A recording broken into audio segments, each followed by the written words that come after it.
What if we use the RTX 4070 Ti Super to play GPU-demanding games at 1080p resolution? Will we be able to achieve high frame rates with ray tracing enabled? Let's find out. To minimize any potential bottlenecks in the test system, I will upgrade the memory to the low latency, high performance Predator Palace 2 DDR5 6000 CL30 memory. Let's take a moment to appreciate what Predator has achieved. The memory modules look premium, and yet the price is quite affordable. I must say that the memory looks beautiful when installed. Just take a look at that. Nice. As for the rest of the system, I paired the MSI Gaming X Slim 4070 Ti Super with the Ryzen 7 9800X 3D CPU as part of the Be Quiet PC build powered by MSI. If you're interested in any of the products featured in this video, you can find them on Amazon at the links in the description below. How about we start with Stalker 2? This is a freshly released game, perfect for testing. 1080p resolution, native, field of view 100, and graphics settings are absolutely maxed out. Everything is on Epic with the exception of motion blur and depth of field for obvious reasons. We don't want anything blurring the image. And DLSS disabled. Let's select DLAA, that is native resolution, no frame generation, and the rest is on Epic as well. I expect that this will be the easiest game to run out of the bunch that I've selected. We're also going to take a look at Cyberpunk 2077 and Black Myth Wukong. That is because Stalker 2 doesn't feature full ray tracing. It does have software-based ray tracing, which is much easier to run, as you can see from the numbers on the screen right now. We're getting above 100 FPS in this scene, and there are some dips to around 80-ish, which is still kind of bizarre, considering that we're using the 4070 Ti Super, which is an $800 GPU at 1080p resolution. Honestly, I was expecting it to deliver at least 120 FPS consistently in the latest AAA games, but that's not the case, and we are not CPU limited, we are almost fully GPU limited. It would be ridiculous to use upscaling at 1080p with such a graphics card, so I suggest we stick to frame generation. Let's enable that and see what happens. I'm actually surprised to see that many frames are being generated. Take a look at that. We went from around 100-ish FPS to 150 and even 170 sometimes. This is yet another example that DLSS is pretty much a necessity for high-end gaming. No matter what resolution you are aiming for, 1080p, 1440p, 4K, you have to use DLSS. In this particular case, we can get away with using just frame generation, but at 1440p, as you've seen from my previous video, as well as at 4K for that matter, we have to use resolution upscaling as well.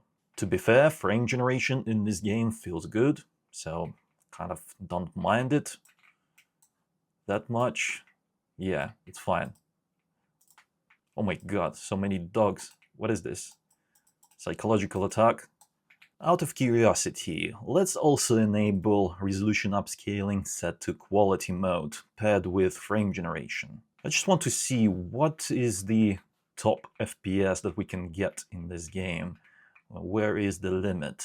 And it appears that the limit is at around 190-ish, but it's difficult to get that because most of the time it stays at around 170 to 180. Oh, 190. There we go.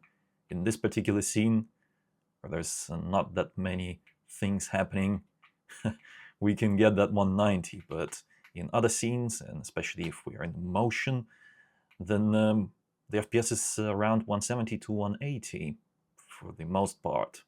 And the GPU load is beginning to show that there is some CPU limitation happening. We are dropping to around 95% GPU utilization. Yeah, that's quite interesting to see. The big question is, can the 4070 Ti Super run Cyberpunk 2077 with ray tracing overdrive enabled? That is path tracing. Let's set DLSS to native resolution, that's DLAA, and also I usually turn off all of these things, film grain, depth of field, motion blur, because I don't want anything obstructing our view. Frame generation is off for now, and just to prove it, we are indeed at 1080p. It is kind of bizarre, but even at 1080p resolution, we can't get 60 FPS. Well, at least not when using DLAA. I think we'll have to disable DLAA because I know that in this game DLAA is kind of expensive to run for some reason. I don't know why. The only thing is that if we disable DLAA, then we cannot enable ray reconstruction. I think I'm willing to sacrifice it, so let's turn that off and apply. Path tracing remains enabled. Interesting. This is pretty much the same kind of performance. It seems that with this particular set of settings, DLAA was not tanking our performance at all. It's just the way it is. Path tracing is difficult to run. So even the 4070 Ti Super at 1080p resolution cannot handle it to provide us with consistent 60 FPS experience. Just 40 plus FPS. And sometimes even dropping below 40. It is interesting to note that the GPU load is not at 100%, so the GPU is not fully loaded. Could it be that the 9800X3D is actually not enough to play this game? Interesting. But it must be noted that it is indeed the most powerful gaming CPU currently available. Let's go back to the settings, enable DLSS, set to DLAA, and let's enable frame generation. Once again, frame generation saves the day. We can actually enjoy ray tracing overdrive preset in Cyberpunk if we use frame generation. 80-ish FPS, this is enough to enjoy the game. And there is little to no latency as I pan the camera or aim. Yeah, the latency is fine. It's a shame that we have to use frame generation to get a pleasant experience in this game with path tracing enabled, but that's the way it is. The RTX 40 series graphics cards are still not built with path tracing in mind. They can do it, and as you can see, you can kind of check out what the technology is all about, but I suspect that the RTX 50 series will actually bring this technology to the masses. With that said, I don't think that we will be using path tracing with the RTX 5060, but something like RTX 5070 Ti and up, I think should be able to handle it. Obviously, I don't have any inside information, this is pure speculation on my part. Shall we see how much better Ray Tracing Ultra preset performs? Let's disable DLSS as well as frame generation. Now, this is much better in terms of gameplay smoothness. We're getting well above 60 FPS, even reaching 80 sometimes. It is interesting to see that with this set of settings, even at 1080p, we are using above 9 GB of video memory. The final thing I want to find out is how well this game will run with frame generation enabled and ray tracing set to ultra. The performance is now close to 120 FPS. It is almost high refresh rate experience.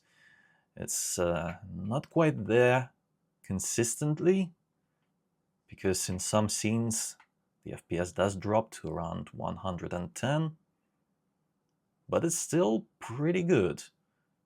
I have a 144 Hz monitor right here, so I can definitely appreciate those extra frames. The image fluidity is nice. Black Myth Wukong is one of the most GPU-demanding games of 2024, and we are at 1080p, and I've maxed out all the graphics settings. Native resolution, no frame generation, full ray tracing is on and on the highest preset possible. Graphics preset is the highest, cinematic. In terms of performance, the situation is quite similar to what we've seen in Cyberpunk with ray tracing overdrive mode enabled. Yeah, basically 40 plus FPS. This is the power of modern gaming with ray tracing enabled. You cannot run these games at 1080p with an $800 GPU. That is just something, isn't it? That just brings me to the subject of 1080p monitors. That is not a great solution anymore for no one really, because even if you have something like the RTX 4060, it is still better to get a 1440p monitor and just use DLSS resolution upscaling.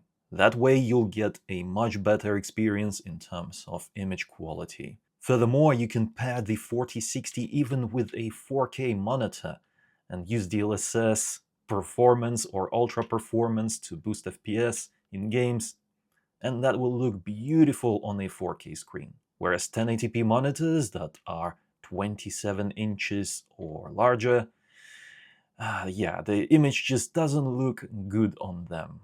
Finer details are absolutely lost, such as grass, as well as the character's fur. Just doesn't look good. The age of 1080p is over. Once more, we have to use frame generation to boost the image fluidity and make the game enjoyable. There we go, this is much better. 70 plus FPS. And the image fluidity is good. And because we have over 40 real FPS base, the controls latency feels fine. The responsiveness of dodging is okay, no issues. Lastly, I would like to know how the game performs without ray tracing. So let's disable it, let's disable frame generation, keeping a resolution at native and graphics preset on cinematic. By the way, full ray tracing in this game refers to hardware accelerated ray tracing, which is much better in terms of quality compared to software-based ray tracing. That, by the way, is still enabled in this game. So right now, even though that full ray tracing is disabled, we still have software ray tracing on. And that's part of the reason why we're seeing just above 60 FPS on the screen right now, even though we are at 1080p using an $800 GPU. It is kind of wild, isn't it? The RTX 4070 Ti barely making it to 60 FPS target at 1080p. What a world we live in. One more thing, I'd like to check if we can get a high refresh rate experience in this game. Let's enable frame generation and lower the graphics settings a little bit by one level to very high. Yeah, you kind of can expect close to 120 FPS, but it does drop below 120 from time to time. So it's not a completely consistent 120 experience. Still fluid and enjoyable. It is kind of bizarre to see that an $800 GPU cannot deliver a consistent 60 plus FPS experience with maxed out graphics settings at 1080p resolution. Yeah, this is wild. With that said, you can actually get a better experience out of the 4070 Ti Super if you pair it with a 4K monitor, or even a 1440p monitor for that matter. I've tested both options and I'll link them in the description below if you want to learn more. Just watch my testing. If you're interested in any of the products featured in this video, you can find them on Amazon at the links in the description below. And if you enjoyed this video, then don't forget to reward my work with a like and subscribe for more if you haven't already. It was I, Vadim. Until next time.